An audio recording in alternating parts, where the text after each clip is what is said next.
markii saddexaad oo gabagaba u ahayd tira fadhiya oo ay maxkamadda sare ku dhageysanaysay eed ka dhan ah Cabdirasaaq Xuseen Tahliil Inacalul Geela ayaa maalinta lagu soo gabagabeeyay hoolka dacwad qaadista maxkamadda ciidamada qalabka sida. Gudoomiyaha maxkamadda sare ee ciidamada qalabka sida ayaa weydiiyay xafiiska xeelaalinta ciidamada qalabka sida inay keenaan maxkamadda horteeda markaatiyaasha ku xusan eedeysanaha kiiskiisa. markii saddexaad aan galno waaye marka waxaan filayaa in xer ilaalinta loogu fadhiyay markaatiyaalkii ay ku soo qoreen eedooda inayna hor keenaan marka warka ma sii dheeraanayo waxaan leeyahay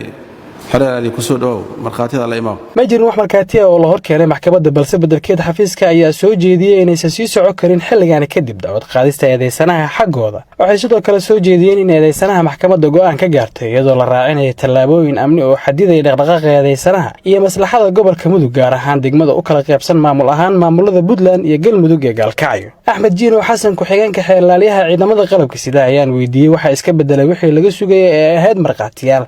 kiiskaana horay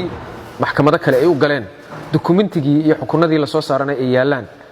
asbaab kale oo waqti dheer dib loogu sii dhiga aanay jirin sidaas ayaan ku sababaynay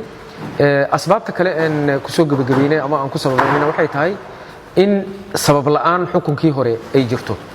marka mar haddii ay sabab la'aan jirto waxay ka mid tahay waxyaabaha xukunka dhigi kara wax kama jiraan taasna way ka mid tahay sababta maxkamadan horay ayay xukunka u jabisay sidaa darteed ayaan waxaan u dhahnay caddayn la'aan darteed lama sii wadi karo waxaan kaloon codsanay maadaama ay jireen arrimo la xiriira dhinaca ammaanka oo eedeysanaha iyo deegaankii oo laga soo qabtay iyo deegaankaas dhib ka jira dartiis na waxaan dhahnay in la saaro tillaabooyin la xiriira ammaanka sida ilkuhaynta booliiska waxa loo yaqaan police surveillance arrintaasna waa codsanay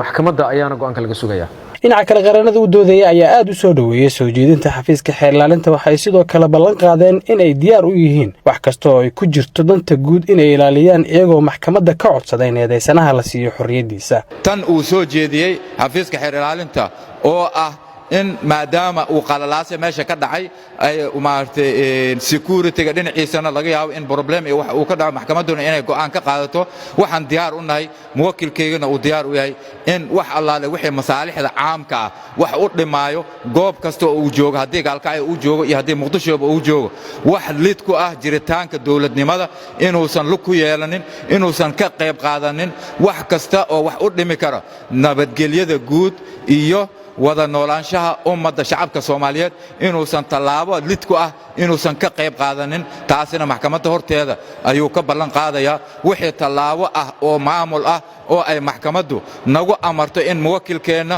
si loo gaaro xaqiiqada dhabta ah loo gaaro muwakkilkeena uu bari u noqdo in wixii maamul ah ee ku saabsan lagu dhowri karo jiritaanka ummadda iyo nabadgelyadana lagu soo karo inaan annagu damaanad qaadayno muwakkilkeena uu maxkamadda horteeda uu ka damaanad qaadayo. gudoomiyaha maxkamadda sare ayaa soo xiray fadhiga maxkamadda waxa uu u sheegay dhammaan ka qaybgalayaasha in maxkamadda go'aan ay ka soo saari doonto kiiskan. kiiska sidaas ayuu ku gabagabaysan yahay wixii go'aana maxkamadda dib ay ku soo sheegi doontaa. eedeysanaha Cabdirasaaq Xuseen Tahliil ayaa xilliyo kala duwan loo xiray arrimo la xiriira argagixisanimo maxkamadaha ciidamada Puntland ayaa xilliyo kala duwan ku xukumay dil iyo xabsi balse November 2018 maxkamadda sare ee ciidamada qalabka sida ee heer federaal ayaa looga fursan waayay kiiskan oo culeyskiisa lahaa oo ay la soo wareegtay waxa la filayaa in go'aanka madambeysa laga gaaro kiiskan soo jiitamay tan iyo 2012 Cabduqaadir Ciise warbaahinta qaranka magaalada Muqdisho.